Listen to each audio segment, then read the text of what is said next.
2.2 billion in the world are Christian, making it the largest sector of religion.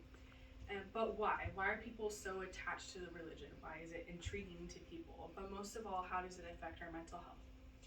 In America, teens, in America, teens are becoming more and more vulnerable to mental illness because there's a lack of hope and purpose and dream. But why? Because there's a lack of God in their lives.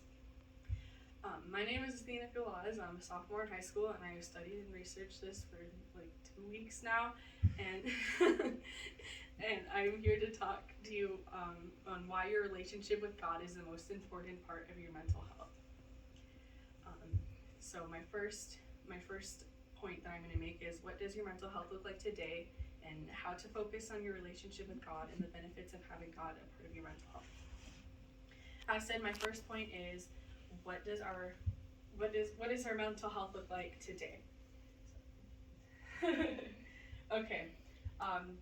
Mental illness among teens is more common now than ever. The CDC's statistics on adolescent health in 2021 shows that more than 4 in 10, which is 42% of students, felt persistently sad or hopeless, and nearly 1/3, 29%, experienced poor mental illness. And you can see here that 12 through 25, there's 17% of our youth now are experiencing MDs, major depressive episodes, which could be depression that can last for a day, a week, a month, a few months, a year. So when people become depressed, we start coming away from the church. And you can see here weekly church attendance. And before, it used to be really high, and now it has gotten lower as mental health has become more common. Mental illnesses have become more common. That has gone lower. And what can we do to fix this? Focusing on your relationship with God. People make the excuse that they're too tired to pray and don't have time to do it at the end of the day. But in every relationship, sacrifice is required.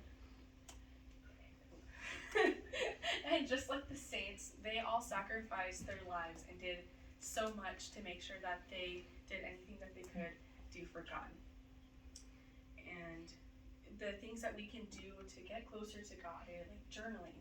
And it's a really simple thing, just writing down your thoughts, talking to God, starting off your journal by saying, "Dear God, this is what happened today," doing an examination of conscience every day. It's not only something that we do for confession, but it should be something we do at the end of every day so that we can learn more about ourselves, because in order to know God, we have to know ourselves. It is key. Next one. So this brings me to my next point. So according to the National Library of Medicine's many studies showed that if people have spiritual health, they will experience better mental health and will adapt to stress better by 23%. And a Pew Research study called Are Religious People Happier shows that actively religious people are happier than their less unaffiliated peers.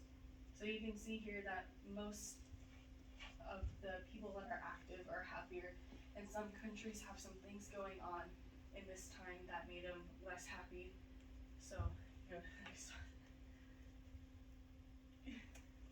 And then you can see in the United States, 36% are happy that are religious. Okay, now, and then you can go to the next one. I'm sorry. Okay, so why does this matter so much? And why are these people so much happier than those that aren't religious? And it has to do a lot with Maslow's hierarchy of needs. And this is what it is. And there's something called self-actualization, which is learning about yourself. Self-knowledge is really important, and it helps you fulfill things. And religion gives you that sense of purpose. You have a purpose, and that is to please God. And when you don't have purpose, you become hopeless. And when you become hopeless, life becomes meaningless. And that's why depression is so common, because so many people that are depressed have to work on their relationship with God. And since this is bringing me to an end, remember to pray every day, whether you have time or not. Um, go to God for your mental struggles and let Him lay His healing hands on you. You cannot expect change if you're not the one inducing it, because so focus on your relationship with God, because He is the most important part of your mental health. Um, the points that I went over were the mental health issues, how to focus on your relationship with God, and the benefits. And so you should pray, journal, sit in silence, and get to know yourself so that you can know God. Talk to Him because He loves you no matter what.